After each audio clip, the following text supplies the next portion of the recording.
Aren't you a little short for a stormtrooper?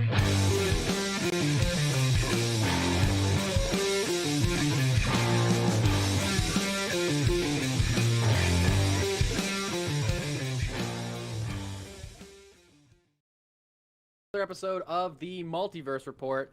We are recapping the week's nerdy news from Dagobah to Belrev Prison and everywhere in between. My name is Mike Gibson. With me, as always, is Steve Heller. What's up, Steve? Whole heck of a lot in the world of comics and general nerdery, it seems. Every time we think we might have a remotely down week, we realize there's a reason to keep doing these podcasts because more things keep dropping. Yeah, this was a couple late week additions to the rundown this week, specifically yesterday. A couple things came out yesterday that we're going to talk about. Do want to say thanks for joining us a night early. Some scheduling issues are preventing us from doing it tomorrow, so this is, you're getting it tonight. You get it in your podcast feed a day early as well, so, happy, weekend, whatever you want to say. Yeah, it's if you're watching us live on YouTube... Oh, sorry. I was going to say, it's very tough for me to podcast from the middle of the woods, so... That's true. We'll do it a day early for you. Yeah. Someday when we do, like, a horror movie or Friday the 13th themed edition, then we'll do it from the middle of the woods, so it's be extra terrifying. Even better. Yeah, Evil Dead themed. If you're watching us on YouTube, welcome. Thank you. If you're commenting... let us know what you think about what we're saying and tell us if we're right, tell us if we're wrong. Throw us questions in the chat. Steve is monitoring the chat. I can't see it, but Steve is keeping an eye on it. Last week we had a cool shout out in the chat from a guy named Andrew Lehman, who's an independent comics creator. We follow each other on Twitter and don't know him well, but he seems like a super cool guy. And the fact that some indie comic people are watching makes us feel good. So thank you, Andrew. Shout out to you, and keep up with all that good creative comic work that you're doing, because it's great. So this week, starting off with the story that shocked the world. A 78-year-old man got injured in a fight. Yeah, and a man who has a wonderful history. Yeah, I know. Who could have seen this coming? Harrison Ford, a man who has crashed planes and broken his leg on the set of Star Wars, got in a fight. Or not even a real fight, Steve. A fake fight. He tried to fight. Yeah, he injured his arm filming a fight in Indiana Jones 5. We're joking. Clearly, this is not really news. Right. In other news, the world is round, and Yeah, bound to happen, really. But we are leading off this week with some other Lucasfilm stuff, mainly Star Wars. What we're talking about. We have some information on, for me, the Star Wars show that one of the months ago, Disney announced all these new Star Wars shows and series and a couple movies that were going to come out. Yep. I'm excited about a lot of them. One of them that I know the least about and know the least what I should expect about is one called The Acolyte, which was being showrun, created by a woman named Leslie Headland. Mm-hmm. She gave an interview this week where she finally talked about not even really about the show, but about her mentality when it came to creating her writer's room. She talked about how big of a fan she is of Star Wars, specifically the original trilogy, video games, role-playing games, and the expanded universe. So she's in it. She's been a fan her whole life. Specifically referenced the novels by Timothy Zahn. And when it came to... Steve's getting ready. He's going to steal this conversation in about 15 seconds. When it came to assembling a writer's room, she said, first of all, I really wanted people that were different than me. I certainly didn't want a room full of people that were just agreeing with me vehemently. And she mentioned that she has a diverse writer's room as far as people's interest in Star Wars. People like the Filoni stuff. People like the prequels. She said she has at least one person that had never seen any Star Wars ever, and was watching it after they got the job. That's done. Watching it as research. So she's assembling this very rich writer's room. And Steve, do you have any opinions about The Acolyte? What you think it's going to be? are you excited about it? And are you excited about her mentality when it comes to assembling this kind of crew around writing this kind of show? Mike, as you well know, I never have any opinions on Star Wars at all. I know. I'm just a blank slate. I'm like that one guy in the writer's room that's never seen any of it. No, in all honesty, the Acolyte, like you said, it's one most people don't know anything about, and it's going to be tied into this new effort that they're putting forth, and it's almost, if you remember back to 1995, hit the Wayback Machine here. Everybody within a Nintendo 64 wanted one game and one game alone: Star Wars: Shadows of the Empire. And that was the last big push Lucasfilm had in this kind of start and build a whole new like marketing campaign around something. Currently, we're in their latest or their new push of the High Republic era, which is kind of getting them away from the Skywalker saga, the prequels, the sequels, that Galactic Republic and Beyond era. And a whole new era, a whole new section of the galaxy, a whole new section of the timeline, really, that we haven't talked about. Yeah, and it's not going far enough back for like Knights of the Old Republic or any of the stuff that the Old Republic video game touches on, any of that sort of thing. So it's kind of this cool in between that they can just kind of paint their own picture in. And they've already put out actually, I mentioned there's a ton of comic crossover in it. Because the first novel, Light of the Jedi, was written by Charles Soule. And then the second novel that's dropping this week, The Rising Tide, I think, was written by Kevin Scott. So you've got two guys that are prolific comic writers writing novels in this High Republic era. And it kind of has that feel of storytelling and, the serialized, like, you can tell they're building to something bigger. Like these guys that are used to writing full story arcs and lines that are all working together in this. Daniel Jose Older is another one of the authors working on it. Justina Ireland. They're pushing this all out, and the Acolyte is going to be set in that era, so it's going to be a clean slate. It's going to be a new look to it. So High Republic, you're saying High Republic. Where in the timeline does the High Republic take place? You're saying it's back in time, but not right. It's not the Old Republic. So not Old Republic. Right. The Old Republic and the Sith Wars were years upon years ago, and then I think this is like 400 years before the OT. 400 before the 200 to 400 years before the prequels. Okay. Because Yoda is still around. So this is like Yoda what's it? High Republic means like basically things are going well and functioning. Right. Basically like the height of the Republic is what you mean before the Sith infiltration and all that stuff. Yep. So having read the first book, basically the era is set where the Jedi are just this omnipresent. They're just the defenders of the Republic. And there's no Sith threat. There's no dark side threat. There's no nothing when everything kicks off in the series. And and to be fair, like even through one book, it's not like there's a force using threat anywhere. So we'll see where that evolves to, but it's kind of a cool new medium for them to be able to use in like an in-between era that they don't have to, make sure Luke Skywalker stays alive or make sure, Rey doesn't do something that would be out of character or doesn't fit precisely into the canon.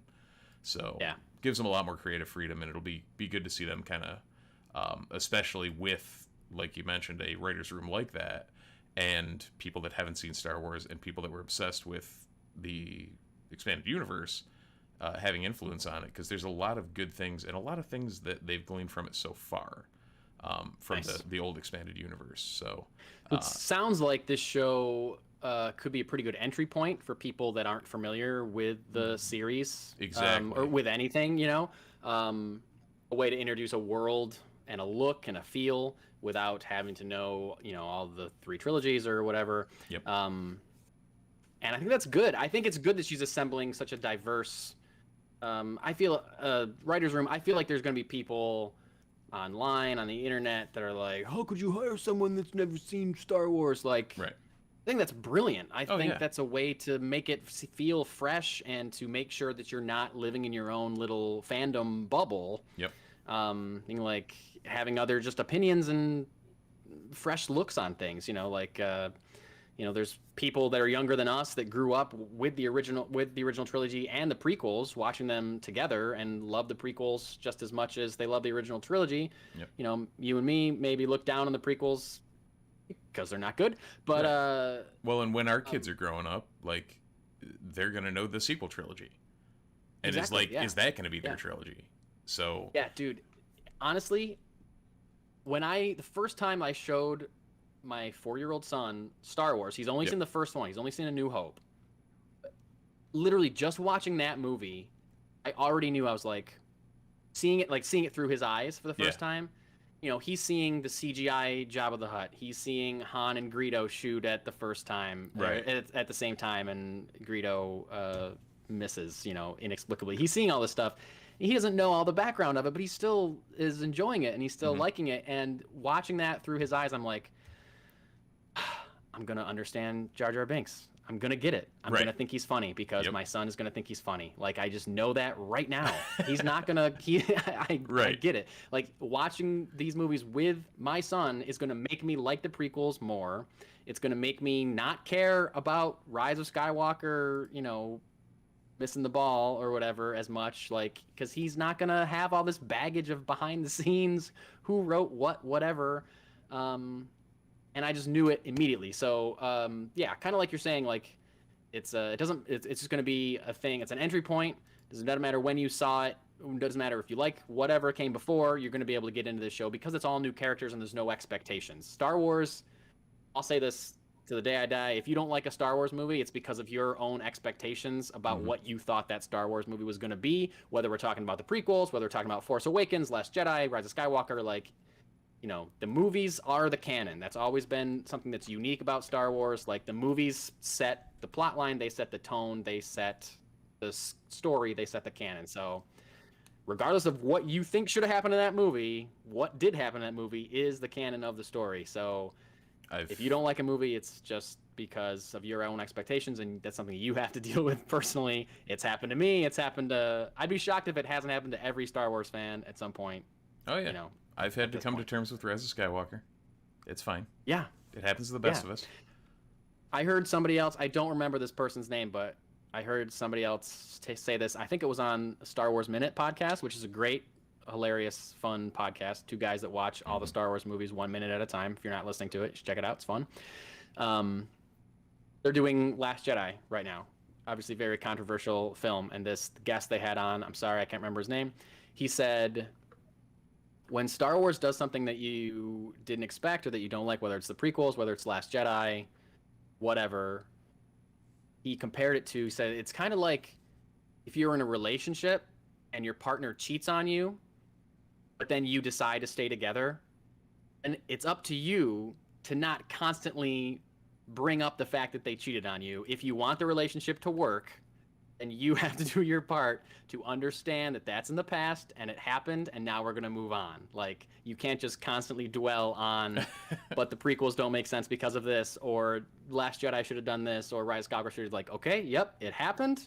I still love you, and we're going to keep moving forward, Star Wars. Like, this is you and me. We're in this together. I forgive you, and we're going to move on.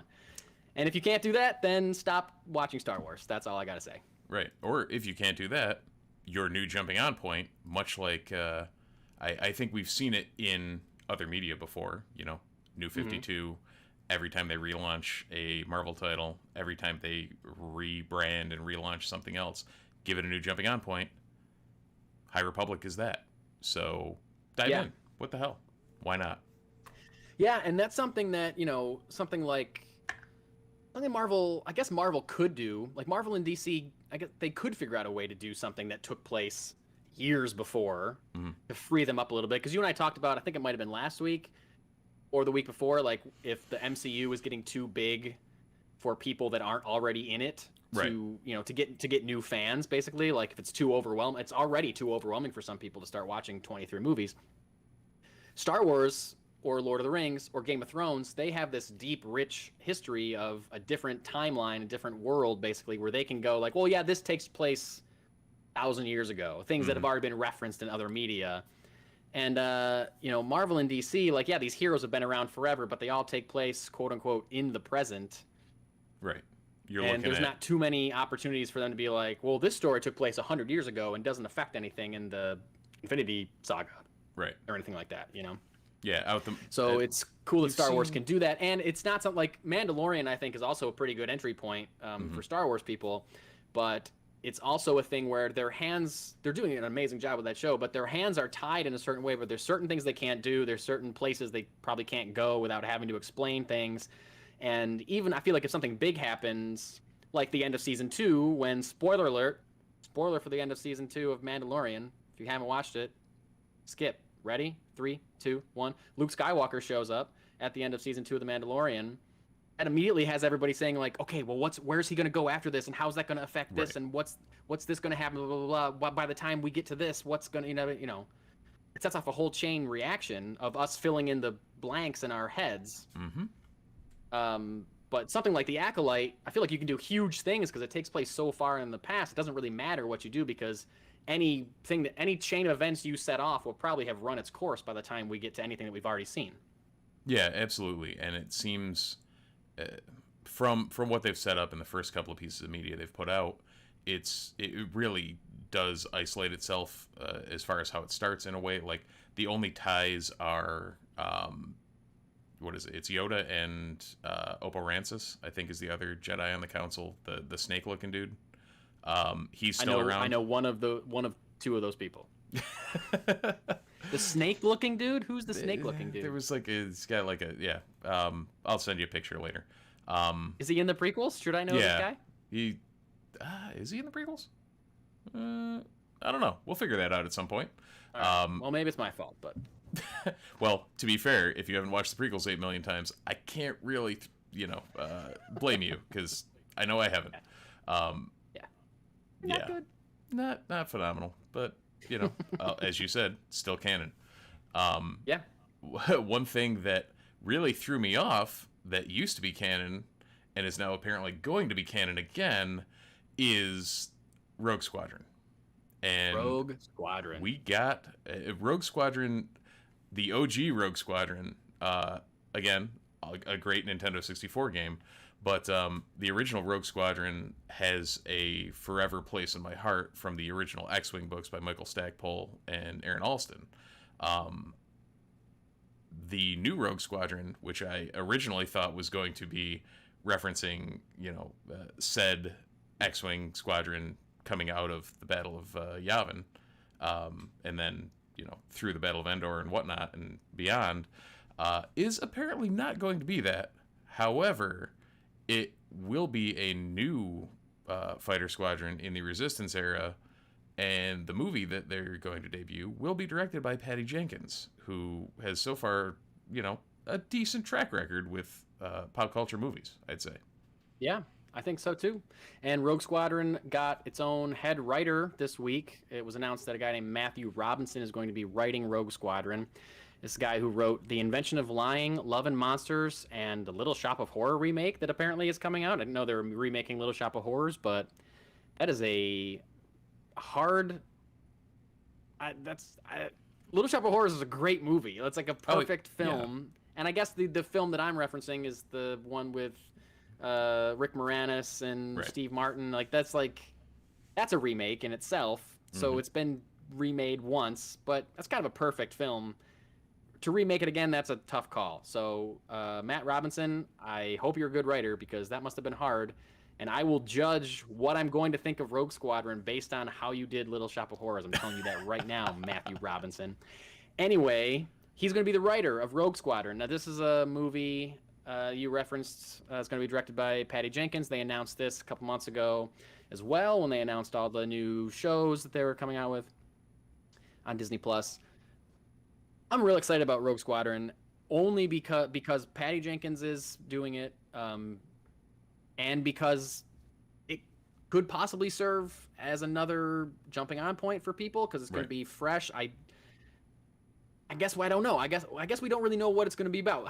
You said that you thought it was going to be about one thing and you don't think it's going to be.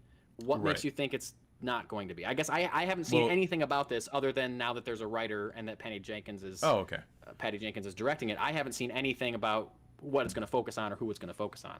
Yeah, so the OG Rogue Squadron stuff focused on when Wedge took over from Luke, or took Rogue Squadron over from Luke when Luke went off to become a Jedi and start the Jedi Academy, etc.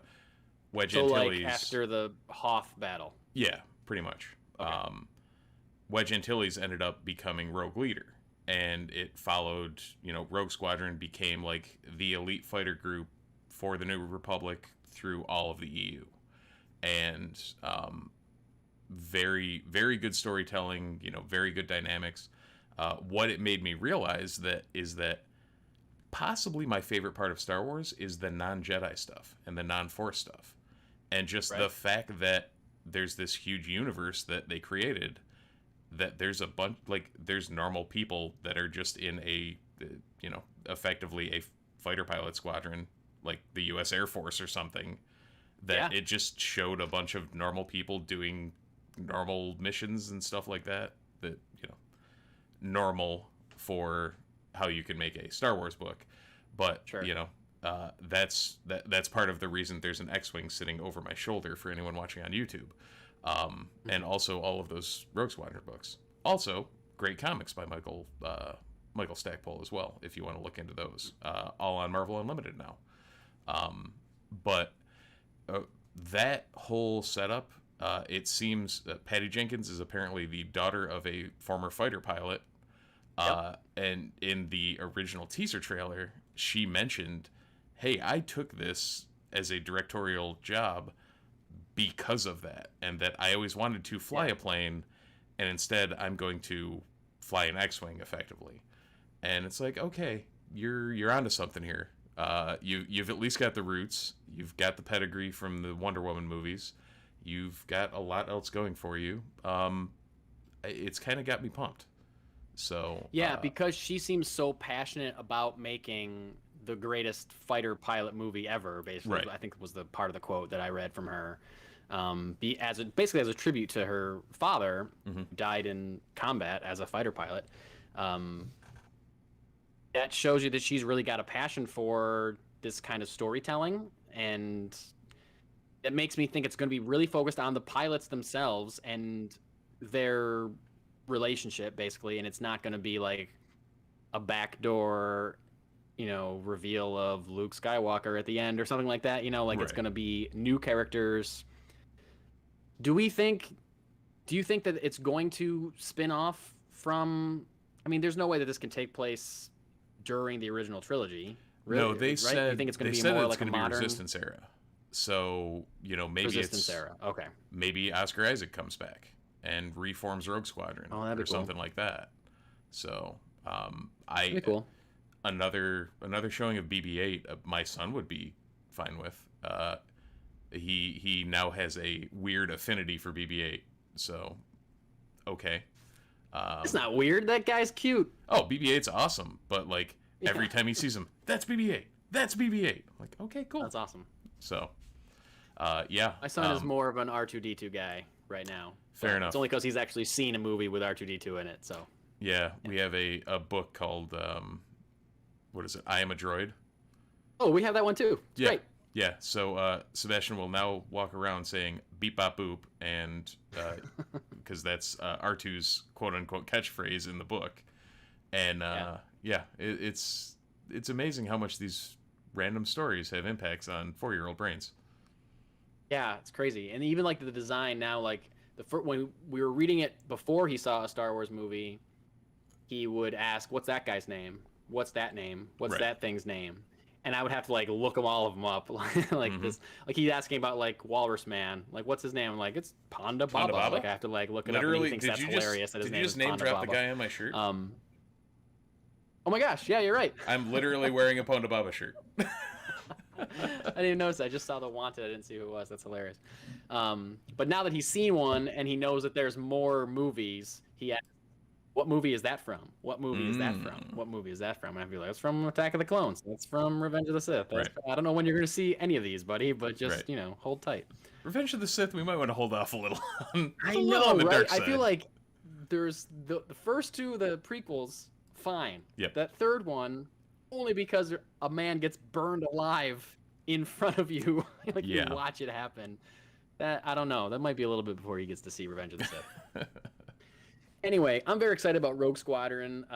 Whether or not it's, do you think it might be a loose adaptation of the story of the books, or do you think, it's Resistance era, I guess, so it's Yeah, gonna be if something completely they different. push it forward, they can take some of the ideas, which would be fine. And that seems to be how they've been using the expanded universe, is like take concepts and ideas and utilize them. So we'll see how that goes. Do you think that there's going to be some kind of reference to Rogue One at all? Because, like, are they naming their squadron? Well, they can't really do that because there's a guy in Empire Strikes Back who's flying Rogue too, so they've already done that. Like, there's already been a Rogue group or Rogue Squadron. That was, so what, apparently it got retconned that Rogue Squadron at Echo Base was named, it was retconned that it was named after the Rogue One guys. In honor of Rogue One guys. So Rogue Squadron was named after Rogue One, the ship that took off. Yeah. So I don't know. I wonder if there'll be like, I don't know. Just because it's called Rogue Squadron and we've had a very successful, popular movie called Rogue One, I wonder if there'll be any kind of backwards reference of like, we need to revive this handle in tribute for these. Right. Whatever. I don't know. We'll see. I'm excited. Comes out December 22nd, 2023. So we'll probably be talking about this movie for quite a while. Yeah, I'd say so. I would say. Yeah. And we've still got a movie multiple other Star Wars things in between. Yeah, that's true. Plenty of Star Wars stuff coming. Jumping multiverses from the Star Wars universe to the Marvel universe, a movie that we will be talking about a bit more, but not for too much longer, probably, because it's going to come out in a few months. Shang-Chi. We got a new Shang-Chi trailer this week. Trailer 2. When does the movie come out? I don't remember. September 3rd. September, right? Yeah, end of the summer. Yep. Steve, did you watch this trailer? I did. And I only have one note in the rundown, but I don't know. I want to know what else you thought of the trailer before we get to the one thing that we're both going to want to talk about. Like, what did you think about the look and feel of the trailer in general? Oh yeah, and the one thing that's noted is if you've seen it, it's in the last 5 seconds of the trailer. But you will never forget that last 5 seconds of the trailer. It seems like it's going to be really interesting. I like what they're doing with Mandarin. I like the look of Shang-Chi. When they initially announced it, I was kind of curious and or worried of like, what the hell are they going to do with this? How are they going to pull off a stock old school kung fu movie in the Marvel universe? And then I saw the trailer and I thought, yeah, they're pulling this off. So the dichotomy between him, it seems like him in America versus his father in the old world, and various iterations, and him and his mother's interactions, and there's a whole lot going on in the trailer that we're probably not going to go frame by frame on, but it all looks really intriguing. It seems like a lot is going on in this movie, and I'm wondering how long they spend in each place, or like the stuff with it. There's clearly flashbacks because it shows him as a child being trained. But then it shows him as an adult with his father. It shows him as an adult in, looks like, I don't know, San Francisco or something. There's a first trailer they're driving like I guess it's like a bus, so I thought it was a trolley, but it's probably a bus. Could be somewhere in America, somewhere.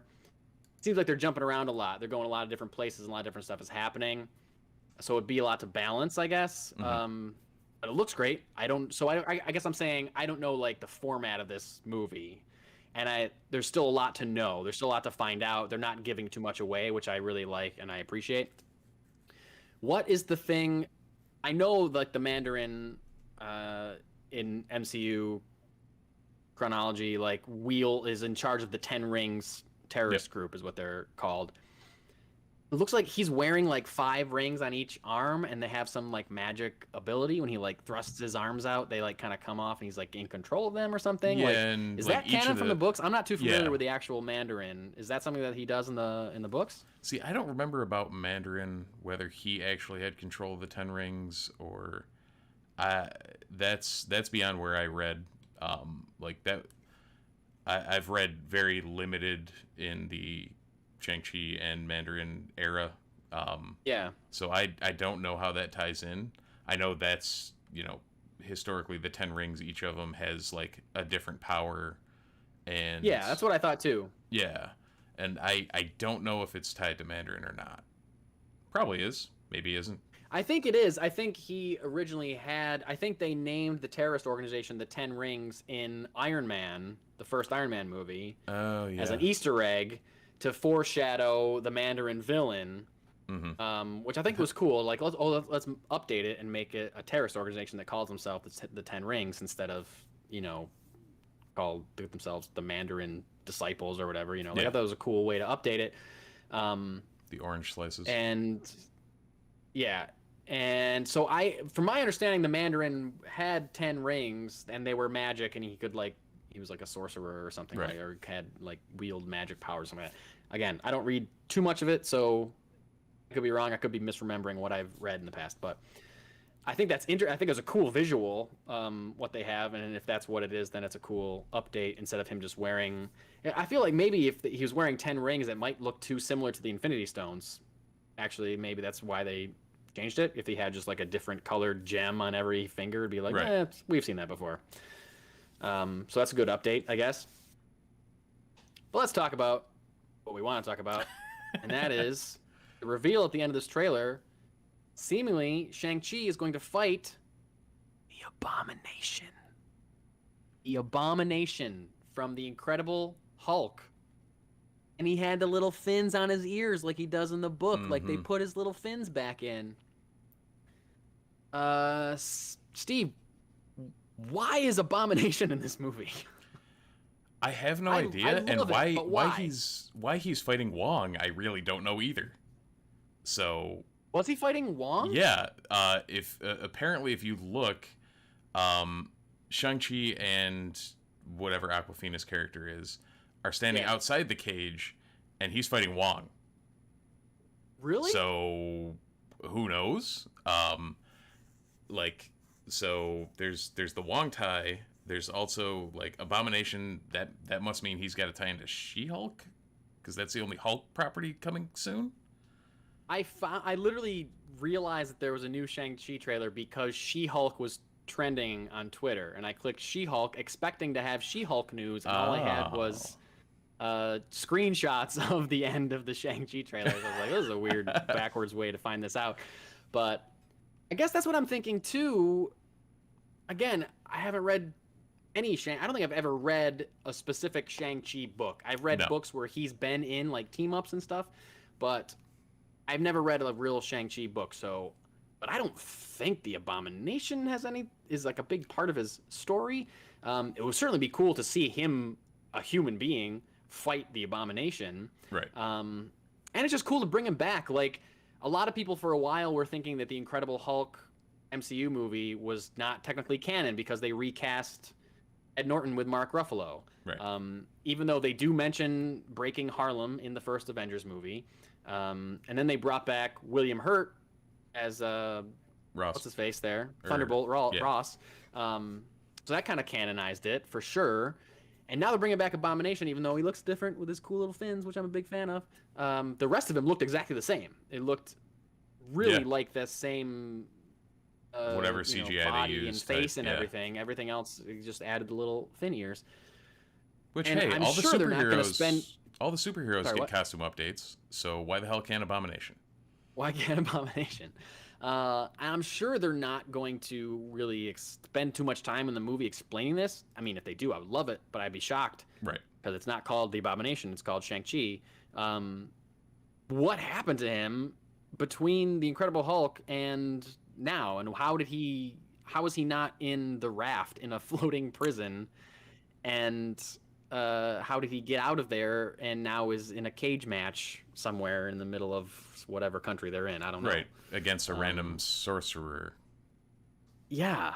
So, more to Weird. come on that. More to come on that. It would be cool if this is the way that they get him into the She-Hulk show. That would be very cool. Yeah. No, and it's awesome, like you said, to see them actually acknowledge that the Incredible Hulk happened. Because as maligned as that movie is, hot take, I actually don't mind it at all.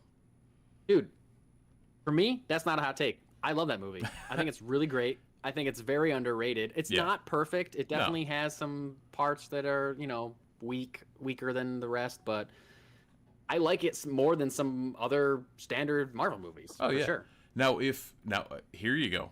Let's go down a rabbit hole.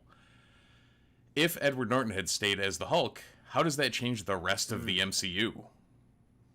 Because that's a ripple effect right there. Man, I don't know. I don't know that it would. Well, they basically let him go because he was too opinionated, right? That's the story I heard. He wanted too much control over the final cut of the movie and was like in the editing room and stuff like that, and they didn't want to deal with that. So, say either he's not like that, or they are fine with him doing that, or he, they say, hey, you can still be Hulk, but you got to take a back seat. He's still in it. I mean, he's a very different actor than Mark Ruffalo. Absolutely. I love Mark Ruffalo as Hulk, but I liked Ed Norton. I like Ed Norton as an actor too. I don't know. The dynamic might have changed. He's got a different feel. He's got a different energy as an actor. I think if Ed Norton had stayed Hulk, we would have seen more references to that movie than we have. Yeah. I think it would have been sooner that we saw Abomination again. We certainly would have seen Liv Tyler as Betty Ross again. Yep. We definitely would have seen probably William Hurt back before we did see him back in Civil War, right? Was the first time we saw him back? Yeah, I think so. I feel like all those characters would have been brought in more on a higher level, and I'm sure that they all signed contracts as if they were going to be a part of it for a long time. But now that I'm thinking about it, at the same time, Marvel still has this deal with Universal where they can't do a Hulk solo movie. Right. So I don't know that much would be different in that aspect. We definitely still would not have gotten another solo Hulk movie, which is a bummer. But clearly they don't have that deal with She-Hulk because they're doing the She-Hulk show for Disney Plus, so that can't be the Universal deal. It's got to be just the one character. Be in this, so it's got to just be around the Hulk, which it's weird that deal exists because the Sony deal is for Spider-Man and all of his side characters and everything. Right. Hence the villain movie universe that we're getting that we don't really love the idea of, but Hulk is just the one character, I guess. Right. And like I mentioned with the Ross back, and they can bring Abomination back, and right, like I mentioned with the Abomination or the Ed Norton thing. What would you have there? Oh, I was gonna say that I guess it's a different deal because Marvel can still use the Hulk, just not in his own movie. True. They can still use all the characters. They just can't make an Incredible Hulk 2 and have all those characters in it. It has to be, he's got to show up in Ragnarok. So I guess it's a bit of a different deal. It's not like they can't use the Hulk at all. They just can't make a solo movie. So right. Now I'm picturing the Ed Norton version of the Hulk battering Loki Laufeyson in Avengers in 2012. Oh man. And I don't really I can't see it, but at the same time, it would probably give a different tone to the Loki show. Yeah, that's true. Yeah, for sure. Ruffalo, I think, is funnier than Ed Norton. Oh, absolutely. In general, I think he adds the levity. The humor of the character. Yeah, he adds that levity. If you wanted the dark, brooding, 70s walking away Bruce Banner Hulk, Ed Norton's your guy. If you want Professor Hulk, which is where we ended up, Ruffalo, I think, killed it. So. I think so. Ed Norton is more of a serious actor. Yeah. And not that Mark Ruffalo can't be, but there is some levity in the Ed Norton Hulk movie for sure. But I think Ruffalo just, I don't know, handles it better, embodies it better. You can see he can do more with saying less, I guess. You can see it in the way he carries himself in the first Avengers movie, even that he's kind of haunted by this thing. So. I don't know. Anyway, you're right. That was a rabbit hole. But speaking of Loki getting smashed by the Hulk, we're just going to do a quick check-in. There's been 3 episodes of the Loki show on Disney+. Steve, what do you think so far, bud? I think I think if they stay on track, like, well, back to a Star Wars reference, stay on target. They're on pace for probably the best of the 3 Marvel shows, but they really have, after this last episode, kind of thrown themselves a bit of a bone. Or that might not be the right adage, but they might have dug themselves into a bit of a hole because thrown themselves a monkey wrench. There you go, something like that. There you go. Idioms are not my strong suit.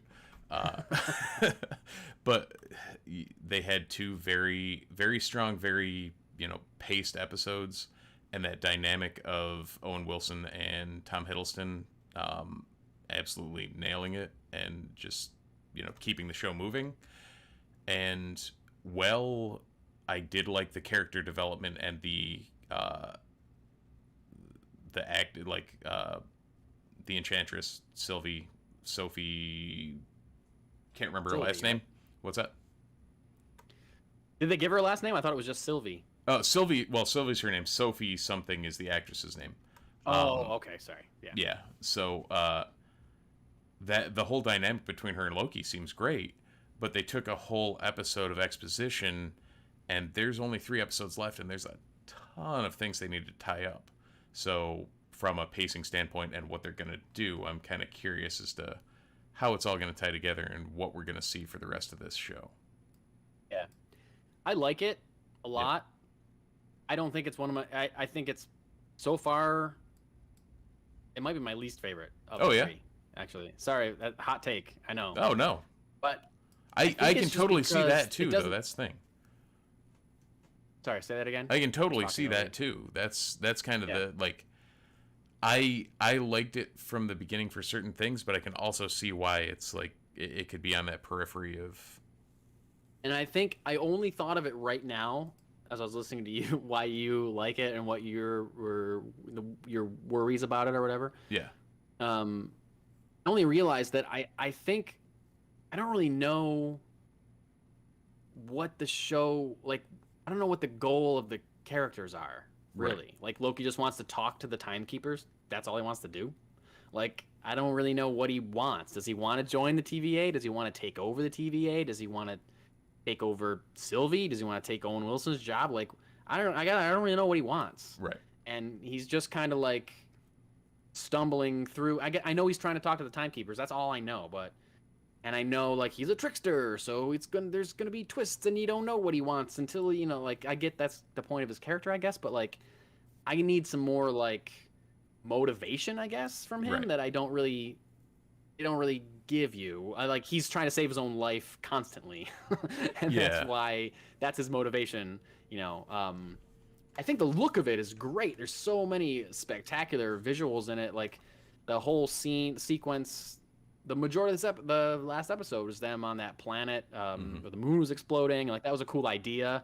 Like a time, gives you like a time bomb where they have to get off the planet at some point, and there's explosions going on around. And that very last sequence where it was made to look like all one unbroken shot, and they're running, trying to avoid riots and explosions and things, trying to get to the rocket, and then explodes in front of them. Like, that was great. Like, that was super cool. It looked like a planet from a Guardians of the Galaxy movie or something, all like the neon and stuff. Like, that was great. I love the look of it. Super cool. But the show in general, like, again, I like it, but, like, there's no mystery like there was in WandaVision. Like, even though it took a little bit for me to understand, like, where WandaVision was going and, like, the goals of those characters, like, there was still a mystery aspect there where I was like, ooh, what's gonna be next? Like, they're, like, leaving breadcrumbs and cliffhangers and stuff, and what does that mean? What does that mean? And, Falcon and Winter Soldier was pretty straightforward. Like, we know what these characters are doing. This is they're trying to stop this person, and this person's trying to do this. Like, I get it. And this one's kind of like just not meandering, but kind of meandering. I don't know, like, especially because this one was different than the first two, which is like Loki and the TVA working with Owen Wilson. Like, this one's like out of left field, kind of. It doesn't really line up with the first two. So I don't know. Maybe it's a little all over the place. Maybe it's just me. Oh, no. Understandable. And it's funny because that's kind of why I couched it too, where, like, the first two had me very much like, okay, they're really onto something. The third episode, this week's episode, really has me questioning where they're going to take it and kind of getting into that mindset that you're in. I don't know if it was like the new Shiny the first couple of weeks, but this week after watching it, it was like, okay, that makes sense, but where's it going? Yeah, especially when you just said there's only 3 episodes left, which I didn't realize. I guess I thought there was 8, and you're saying there's 6. That's yeah, I don't know where they're going. There's something should be taking shape by this point. Yeah, and so far it doesn't seem like it's really taking shape. But it's great. I like watching it. It's fun and it's funny, and it's it's always fun watching Tom Hiddleston be Loki. Right. Like no matter what, like that scene where he's singing and drunk and dancing on the train, like that was fun. Even though I was like, I don't know why he's doing this, but no, fun to watch. Yep. Yeah, that's one of those where him playing that character is always enjoyable. Whether the rest of everything makes sense or is enjoyable as well, who the hell knows? But yeah, I do hope we get a little bit more backstory on Sylvie, because they introduced her, kind of like dropped a big bomb, female Loki. Yeah, which I know there were like rumors that was going to happen in this show. We were going to see a different versions of him. Like for a while, that was a rumor that each episode was going to be a different version of him or something, and that obviously turned out not to be the case. But, I mean, if she's going to be a character, she's going to be around. Like, I need to know a little bit more about her. Like, they had a little bit of a back and forth at that table, but that was more about giving character for Loki and getting to know her backstory, really. And I just want to know more about her. Like, if I'm supposed to really care about her, then make it happen. Make me care about her somehow. And the question will be whether they roll it comics accurate either. Because the Enchantress was Sylvie Lushton, who is a Lady Loki that was created by Loki when Asgard was in Oklahoma. Oh, wait. Okay, so you're saying that Marvel's Enchantress is Sylvie? Like, that's what they're setting up? I didn't even put that together. Yeah, and one of the Enchantresses. There was like the classic Enchantress from like old school comics, and then more recently, there was another Enchantress that was effectively made by Loki. Wow. Okay, I didn't know that. I knew that there was an old school Enchantress, but I forgot about it because of DC's Enchantress that I'm more modernly familiar with because she's in Suicide Squad, and I'm reading the Suicide Squad run right now where she's a part of it. So I didn't even think about that, and I guess I didn't really realize. And her name was Sylvie too. I mean, in the modern version, her name is Sylvie, so I didn't realize that at all. Yeah, when I heard that'd be cool. Sylvie, Maybe I was they like, spin her off into that character, so they don't have to deal with 2 Lokis. And she had interactions with the Young Avengers, which we've already talked about the fact that they're effectively already set up and will happen because there's no chance that it's not. Yeah, you're right. So, wow. Well, all right, cool. Thanks for that knowledge. I'll be looking for that then to happen in some way. Oh, because they're definitely going to do that because they call the power enchanting. That's what they are talking about.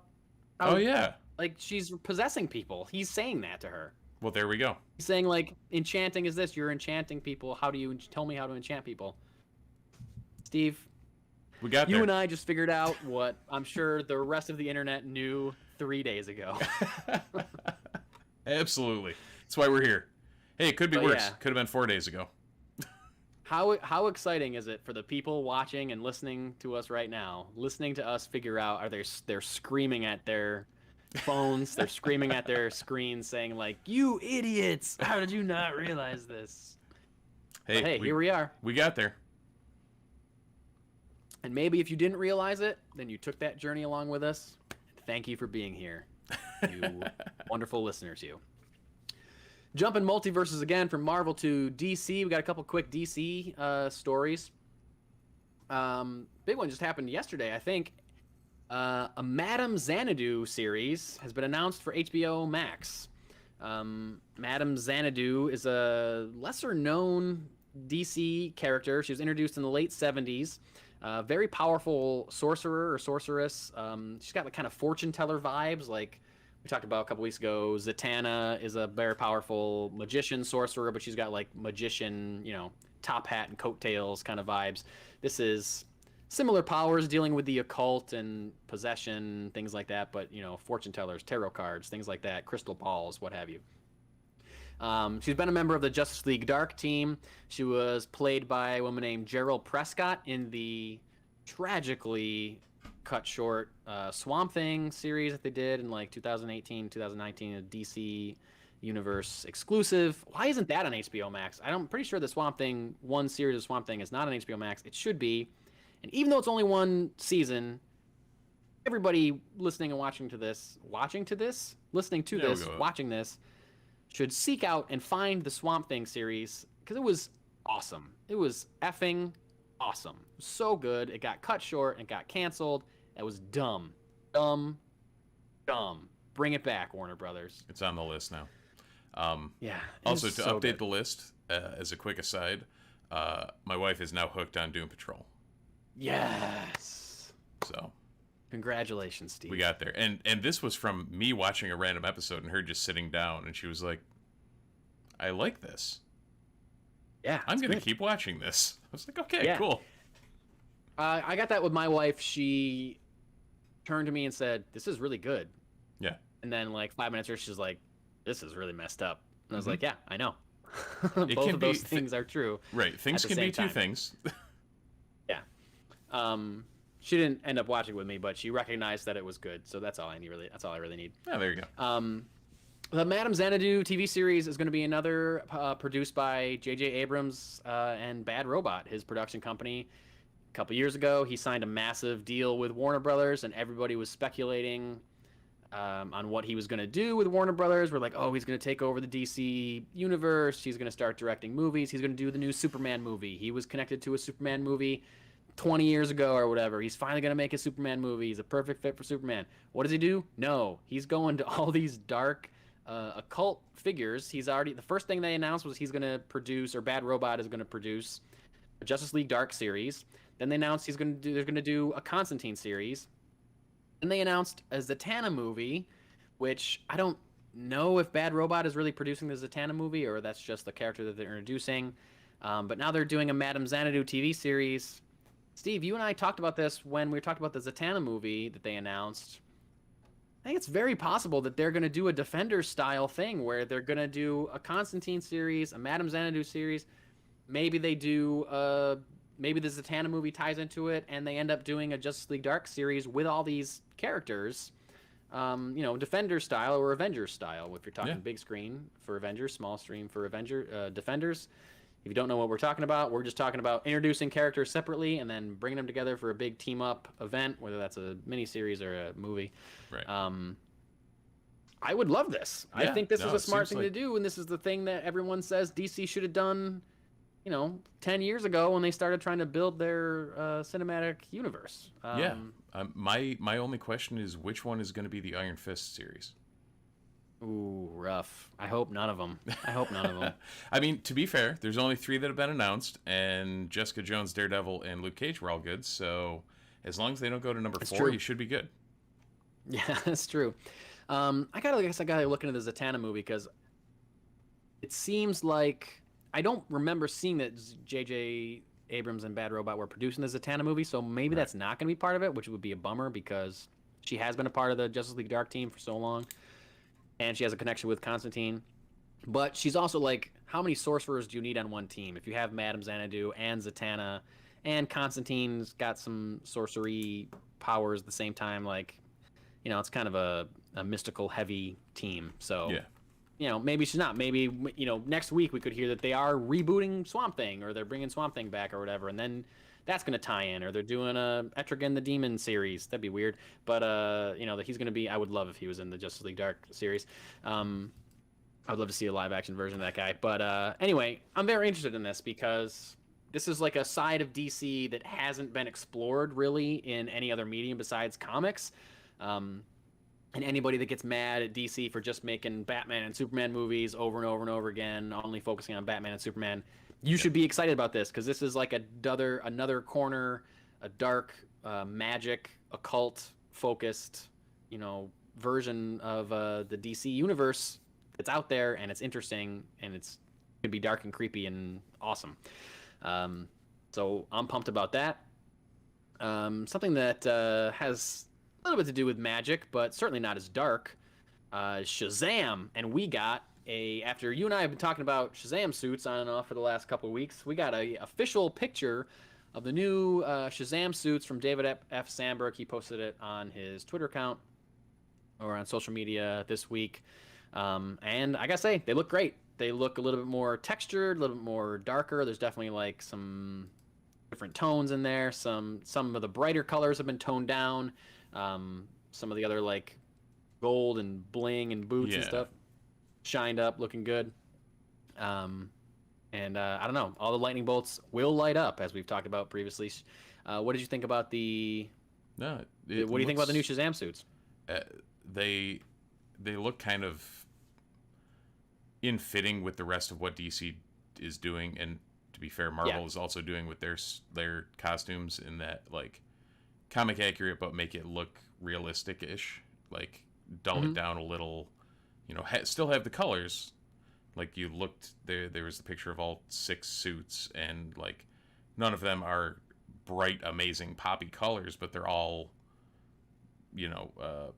what color it is, and like it still catches the eye. So I think they're successfully pulling it off. Yeah.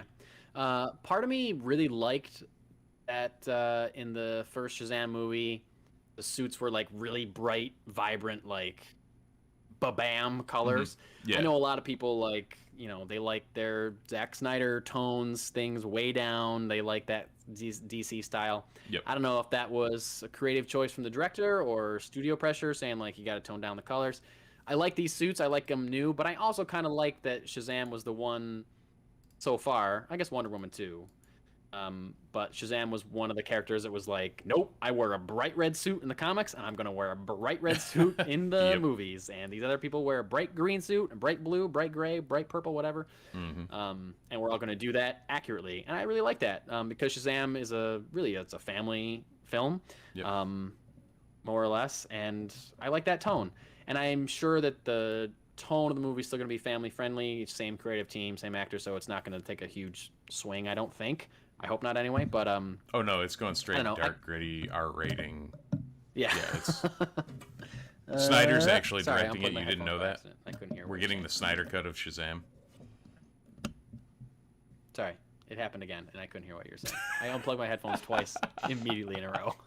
I was saying we're gonna get the Snyder cut of Shazam. Snyder cut of Shazam. Oh jeez. I so don't want that. You know what? What would be really good though? A James Gunn cut of a movie. A James Gunn cut of any movie would be great. I gotta say, and the James Gunn cut that I'm looking forward to the most is his cut of The Suicide Squad, which is coming out in August 6th. Something around there. On early August. In theaters and HBO Max. That's right. Anyway, and we got a new trailer for it this week. New Suicide Squad trailer. I loved it. Steve, what'd you think? It was great. I mean, there was prior to said trailer, I was like, okay, another Suicide Squad movie. Great. It's got James Gunn attached. I'll watch it. I don't know. After watching that, I'm like, no, I'm going to see that movie. And I'm going to see it the day it comes out, probably. I know, man. Like, they really... I mean, it's not a gamble. It wasn't necessarily a gamble doing another Suicide Squad movie, but it kind of was. Because, like, Suicide Squad, similar to Batman vs. Superman, made a ton of money. Yep. But critics ripped it apart. And even, audience scores were low after a while. Like, just because it made a ton of money at the box office, critically, it tanked. Mm-hmm. And for James Gunn...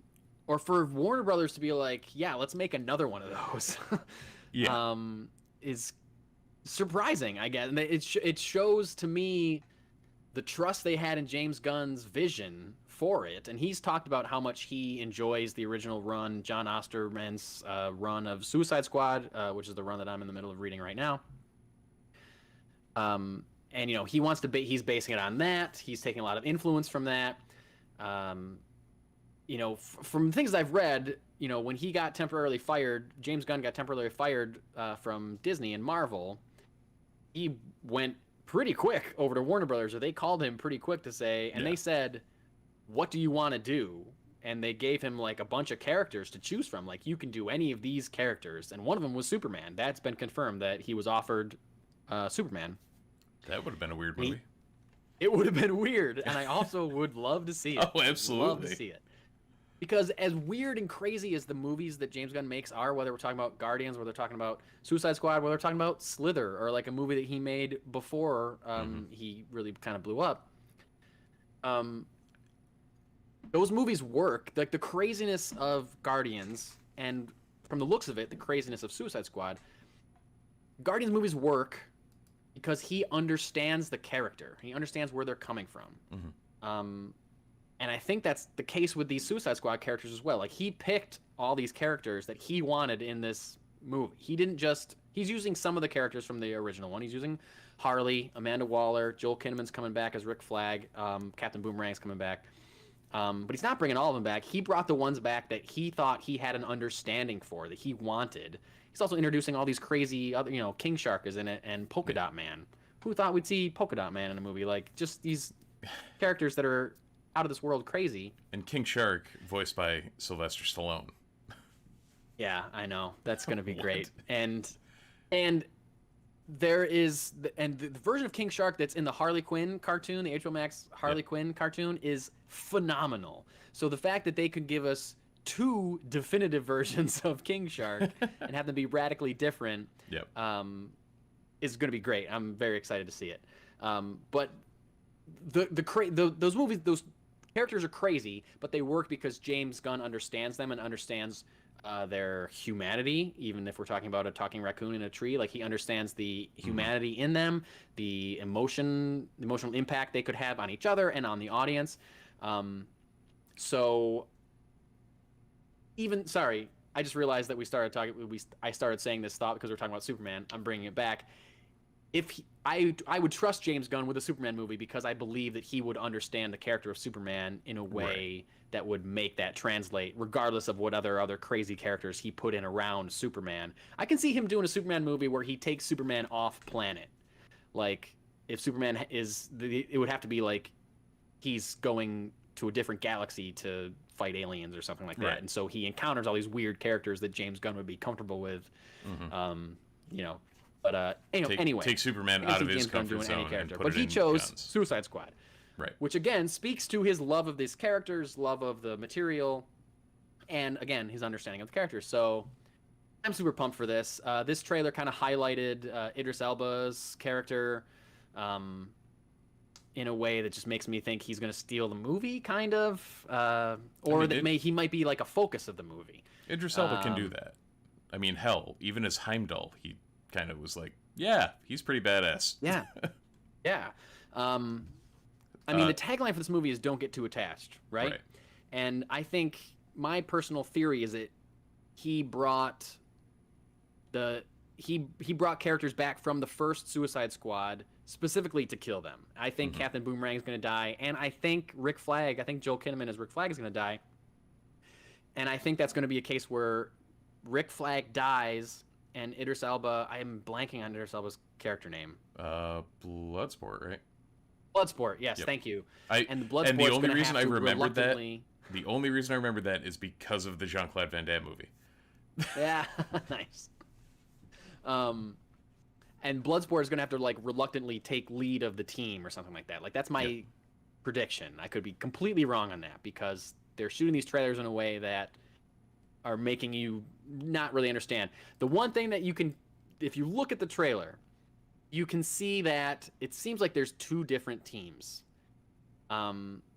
Because Rick Flag and Harley are the only ones that appear on screen with both Idris Elba's character, or Bloodsport, and Polka Dot Man and King Shark, but also are on screen with Pete Davidson's character, Nathan Fillion's character, the Weasel, Savant. I think one of those teams is the first team that gets sent in, and they die or get kidnapped or something, and then the second team has to go in to save that team, or just to try to accomplish the same job that the first team didn't accomplish. And we know at this point that the main villain is Starro, a giant starfish that uses mind control. I'm so excited for that. He's the original Justice League villain. I'm so excited to see Starro on the big screen. It's insane. But it's a perfect fit for James Gunn. My guess is that the first team goes in and either some of them die or some of them are going to get the stars on their face that make them succumb to Starro's mind control. And then the team is going to have to go in and battle Starro mind control versions of the first team. That's my guess. I'm sorry if that ends up being true and I spoiled the movie for you. I'm sorry, but I can't imagine that. I can't imagine that I'm as smart as James Gunn. That I think he's gonna throw some other stuff at us. I'm sure. I'm really, really excited for this movie. Yeah. Speaking of things I'm very excited for, what do you say we segue into the world of comics? Let's talk about comics. That's where all the stuff comes from. All the stuff comes from comics, people. I guess not the Star Wars stuff, but all the Marvel stuff, all the DC stuff. No, but there are some very good Star Wars comics out there. There are some great Star Wars comics out there. You're right. And I need to read more of them. I don't read enough Star Wars comics. I don't know that I've ever read a Star Wars comic. I can give them to you. They're all over there. Send them over, man. We can trade. Sounds good. We can trade. I got this whole... I'll give you the Star Wars stuff. You give me the DC stuff. We're good. Okay. Sounds great. We got a new team on Amazing Spider-Man. Amazing Spider-Man team is wrapping it up with, I think, issue 75. Yeah, if I remember the Spencer correctly. run will be done with 75. And that's kind of a big deal, taking over Amazing Spider-Man. When we first saw this was announced with a hashtag that said hashtag Spider-Man Beyond. Mm-hmm. And the people ran wild with theories about what Spider-Man Beyond means. Is it like a Batman Beyond thing where like old Peter Parker's training somebody or whatever? Like, what's going on here? Right. And it turns out it's just a team that's taking over for the main Amazing Spider-Man title. And the team includes 4 different writers: Kelly Thompson, Zeb Wells, Saladin Ahmed, Cody Ziegler, and Patrick Gleason. Sorry, 5. Yeah. 5 writers. Why does it contain 5 writers? Because it's coming out thrice monthly. Yeah. 3 times 3 times a month. What? That's insane. How? What? Yeah. How? I mean, you have to have 5 writers to do that, clearly. Fair enough. And all those writers have to be on the exact same page, literally and figuratively, as far as what they are doing and writing and the story that they're telling. Yeah. You're very excited for this. Why are you very excited for this? Tell me about... tell me what the book is... Tell everybody what the book is focusing on, who the book is focusing on, and then tell me why you're excited about it. So it's a move of the standard, Amazing Spider-Man line from Peter Parker, who presumably will not be around as Spider-Man, to Ben Reilly. Yeah, why? Ben Reilly. And who's Ben Reilly? Tell everybody who Ben Reilly is in case they don't know. Ben Reilly is also Peter Parker.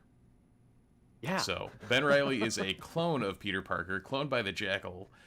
You may know him as the Scarlet Spider. Welcome to comics, because stupid things happen.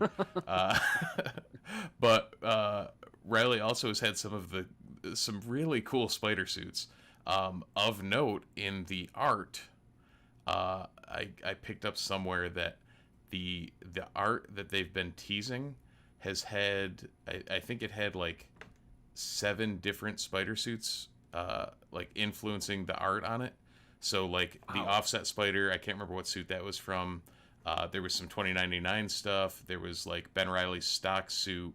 The legs were longer, like the symbiote, like they're like the black suit. And then there was like all these little iterations, stuff that I will take no credit for figuring out, but someone smarter than me did. And it's going to be interesting because, for one, putting something out thrice weekly. For 2, death of Peter Parker right before another Peter Parker movie, just like death of Doctor Strange right before a Doctor Strange movie. Yeah, I don't know. What do you think? Where do you think? Are they going to kill him though? They're not going to kill him. I don't know. I mean, there's some of the artwork looks like it's Parker dying. Really? Yeah. Shit. So I don't know. And it might be like I've just seen art and not looked at it and am completely misinterpreting what I'm seeing or what, but it's going to be an interesting run no matter what. And Spencer had some good parts of his run, but it definitely needed a mix up, and this is going to turn it on its head. So I'm mostly excited just for, Amazing Spider-Man is one of the flagship books of Marvel. and Sure. to see it get a refresh when a refresh was needed just has me pretty excited. You think, when is this happening? You know, does it say when they're taking over? I don't know. I really don't know. It's great Because I'm thinking, great content I'm here. trying to think why are they doing this? Like, thrice monthly, 75. Oh, October. Okay. Okay, so it starts with issue 75, Amazing Spider-Man 75 in October, and thrice monthly. That doesn't get... Okay, for a second I was thinking, are they doing this because they want some kind of big Peter Parker returns thing to happen when Spider-Man No Way Home comes out? Yeah. And I was like, well, that would explain why they pumped up the number. Like they're trying to get to like Spider-Man 100 by the time No Way Home comes out, and maybe that's still what they're trying to do. I don't know if thrice monthly is going to get them there by December, though. That's the thing. If it starts in October, Right. that's not enough. But I don't know. It's just interesting. I don't know that they would kill. I think, didn't they just kill Peter Parker like a few years ago, like 10 years, like less than 10 years ago? Yeah, there was a whole Death of Spider-Man thing. Yeah, exactly, the whole Doc Ock thing. So, right, and then Superior Spider-Man and all that. And... yeah, so I guess I feel like they just wouldn't kill him because it's fairly recently that he had died and came back. But there's clearly going to be a reason that he's either got to go or not be Spider-Man for a while, and Ben Reilly's going to step in. Ben Reilly, I read, had been a villain at one point. He was like, he was the whole created Clone by the Saga. Jack. It's hard to talk about. He thought he was really Peter Parker. Turns out he wasn't. Blah blah blah. It's a whole Right. thing. But then he left when he realized he was the clone. But then he came back as a bad guy. But then he got redeemed as a thing. So like, where's this Ben Reilly gonna start from? And where's he gonna go? I guess. And why is he taking over? Yeah. I feel like it's probably gonna be a thing where. I guess because I don't think Peter dies, I think there's going to be some kind of reason that Peter has to stop being Spider-Man, and he calls on Ben Reilly to take his place while he's gone. Right. For Hi, whatever me. How are you duration. doing? Hi, me. Can you what? be me?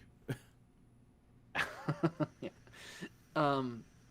Exactly. So we'll see where this goes. I'm excited for it. I can't say that I'm going to be able to collect 3 Spider books a month and stay on top of them up and reading them. That's a lot. That's a big ask. No, Scott this Snyder for me was doing Batman Eternal a few years ago, which came out weekly. It was a weekly Batman book. Yep. For a while, I was like, that is overwhelming. I cannot keep up with this. When they were all. doing House of X, Powers of X, that was coming out weekly, and I was just like, these are really good, but oh my god, how do I keep up? Yeah, I'll wait for the collected, but yep. Same. It's gonna be interesting. I'm interested in the story that they're gonna tell and why they needed Ben Reilly to tell it. That's the other question. Like, why can't this just be Peter Parker? Mm-hmm.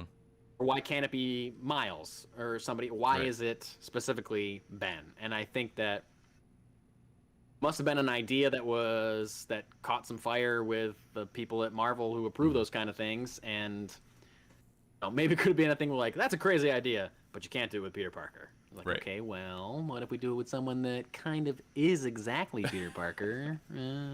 So it looks like, I don't know. Maybe Miguel O'Hara. We'll see. Give me more Spider-Man 2099. Oh my God, be great. So maybe it is some crazy thing like that. I don't know. We'll have to wait and see. It doesn't happen until October, but we got announced this week that it's happening. So very excited about it. As I unplug my microphone for the 3rd time. Plugging it right back in. I gotta stop playing with the cord, ladies and gentlemen. I'm gonna stop playing with the cord of my microphone. I've unplugged it 3 times. This week in comic book fandom, we also got a new Something Is Killing the Children. The second main arc for that book takes place in the past, kind of showing us Erica Slaughter, where she came from, and blah blah blah blah blah. I have both of the issues 16 and 17, I think it is, in my possession. I haven't read either of them. Just got a lot going on, a lot of my reading a lot of my reading table right now, so I haven't gotten to those yet. Last week the 3rd trade just showed up, so I'll catch up with that. Oh, nice, good. We also got the first issue of a miniseries called Batman Reptilian. I'm not sure what that's about, but the cover's got him fighting a crocodile on it. Cool Mitch Jared's variant cover, fighting a bunch of crocodiles. I don't know if it's Killer Croc related. I really don't know anything about it, but it's cool. You had me at Mitch Jared's cover. For sure. I also got first issue of Wonder Woman Black and Gold. DC for a long time has been doing Batman Black and White short stories, anthology stories. They just recently brought that back. And also debuted Superman Red, White, and Blue.